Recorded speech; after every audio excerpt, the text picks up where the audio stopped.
Songs అయితే ఇంకా చాలా బాగా వచ్చాయి.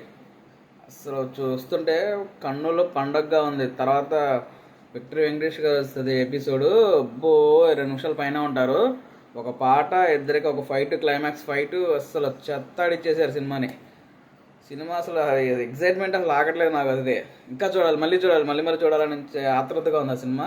మళ్ళీ ఎప్పుడు తెల్లారిద్దా, మళ్ళీ ఎప్పుడు టికెట్లు అమ్ముతారా, మళ్ళీ ఎప్పుడు కొన్ని సినిమాకి వెళ్దామని ఆతృతంగా ఎదురు చూస్తున్నా. ఆ సినిమా మాత్రం మామూలుగా లేదు భయ్య. అసలు మీరే ఆశ్చర్యపోతారు. అనిల్ రావిపూడి గారు ఎంత ఎంత బాగా తీశారంటే అంత బాగా తీశారు సినిమాని.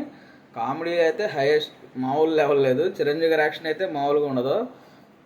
భీమ్స్ గారి సంగీతం అయితే, నేపథ్య సంగీతం, పిల్లలకి ఇచ్చే బ్యాక్గ్రౌండ్ స్కోర్ కానీ, నయనతార గారికి ఇచ్చే బ్యాక్గ్రౌండ్ స్కోర్ కానీ, అసలు నయనతార గారు అయితే సూపర్గా ఉన్నారు. మంచి సెటిల్డ్ పెర్ఫార్మెన్స్ చేశారు.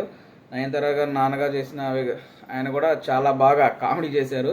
ఇక చిరంజీవి గారి చుట్టూ ఉండే క్యాథరిన్ తెరెసా, మిగతా ఇక 4-5 కామెడీ గ్యాంగ్స్ సూపర్గా కామెడీ చేశారు. చిరంజీవి గారు నటించిన 2 పిల్లలు కూడా బాగా చేశారు. సాంగ్స్ అయితే మామూలుగా లేవు. ఇంకొచ్చేసి ఏం చెప్పాలి అసలు సినిమా గురించి ఎంత చెప్పినా తక్కువే.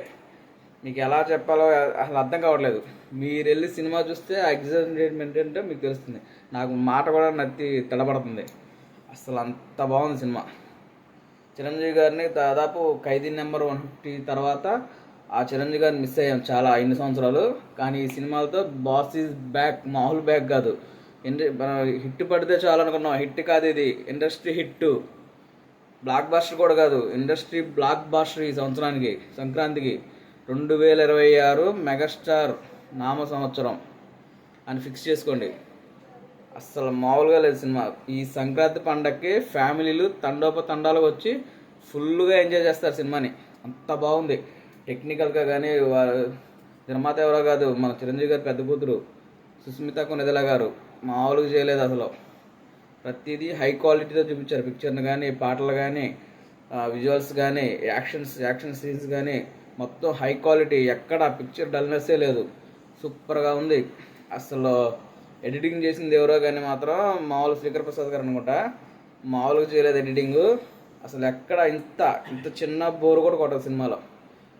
టైటిల్ కార్డు పడ్డ దగ్గర నుంచి ఎండింగ్ కార్డు వరకు సినిమా అసలు ఇంకేం జరిగిద్దా కామెడీ. అసలు వెంకీ గారి పాటలకి చిరంజీవి గారు డ్యాన్స్ చేస్తాం, చిరంజీవి గారి పాటలకి వెంకీ గారు డ్యాన్స్ చేస్తాం. పాటలో మిక్సింగు, అసలు సీన్కి తగ్గట్టు యాక్షన్ సీన్స్. అసలు వెంకీ గారు క్లైమాక్స్ ఫైట్లో ఉంటారు అనుకుంటాం, కానీ సడన్గా వస్తారు. మామూలుగా ఉండదు ఆ ట్విస్ట్ అయితే. అసలు ఇవన్నీ చెప్పకూడదు. మీరు వెళ్ళి సినిమాకి వెళ్ళి చూసి ఎంజాయ్ చేయాల్సిందే అని కోరుతున్నాను. సినిమా మాత్రం ఈ 2026 సంక్రాంతి ఇండస్ట్రీ హిట్ ఈ సంవత్సరానికి. మామూలుగా కాదు, సూపర్గా ఉంది సినిమా అయితే. కుటుంబంతో సహా అందరూ కుటుంబంతో సహా అందరూ సినిమా థియేటర్కి వెళ్ళి సినిమా చూడండి. పైరసీని ఎంకరేజ్ చేయొద్దు. సినిమా థియేటర్కి వెళ్ళి సినిమా చూడండి. ఫ్యామిలీతో ఎంజాయ్ చేయండి. సంక్రాంతి పండగ దిగ్విజయంగా జరుపుకోండి ఈ సినిమాతో. మామూలుగా లేదు ఈ సినిమా. Okay bye, good night.